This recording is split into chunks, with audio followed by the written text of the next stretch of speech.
Kahit anong pilit natin na magsalita, hindi ho magsasalita ito mga ito.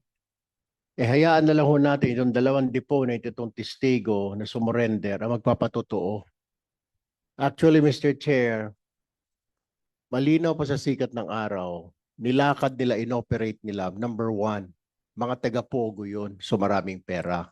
Number two, alam na alam nila pag mga Chinese, areglo, lalo na mga Chinese national. Number three, alam nila na takot ito mga Chinese national ito, mag-aareglo. So kakasuhan natin, aaregluhin tayo. Ganun naman ho eh. Ang dami na ho ngayon mga nasa Pogo worker, ang laging hinuhuli, pero di areglo. Alam din ng BI yan, Bureau of Immigration.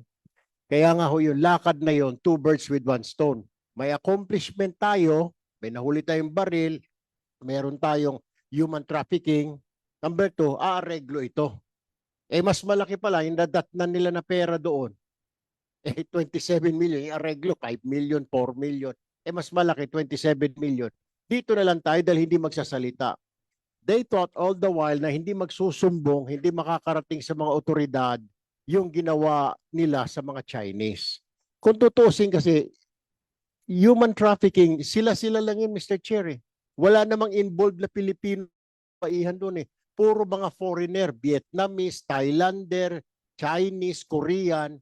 Ang kliyente ay mga pogo worker din ng mga Chinese.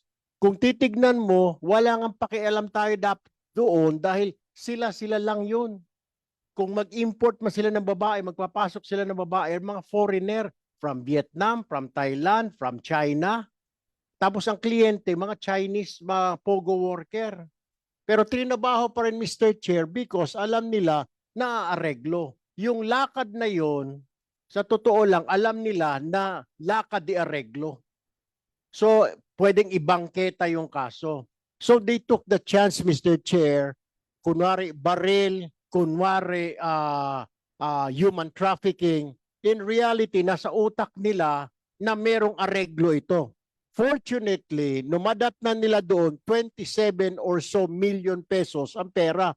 Sinabi na rin ng mga deponent ng kanilang mga asset na nasa harapan niyo ho ngayon, yung mga nakatakip ang mukha, sumurrender ho ito dahil natakot at pati sila ay makakasuhan. Siguro na konsensya na rin itong dalawang ito, magsasalita na mamaya. So why don't we just listen to these two na sinasabi ko because tama po yung sinasabi ko. Lakad, areglo, yung kanila, or bangketa, kung tawagin sa police language, ibabangketa ang kaso because mag-aareglo ito.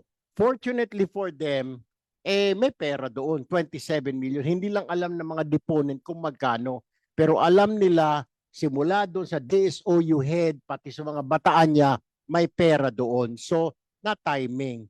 Ang lakad na naman, sir, aaregluhin eh.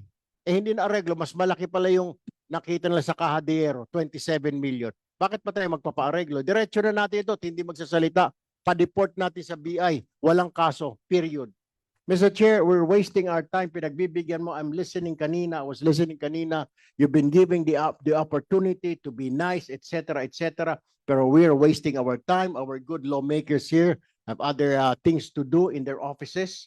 Why don't we just go directly to these two deponents to tell us what happened? What happened, Mr. Chair? Alam po nila na may pera doon. Sinabihan ho sila in advance. Kalokohan yung wala kaming alam, nilakad lang namin, good service. That's a lot of crap, Mr. Chair. Yeah. So that's all I can say.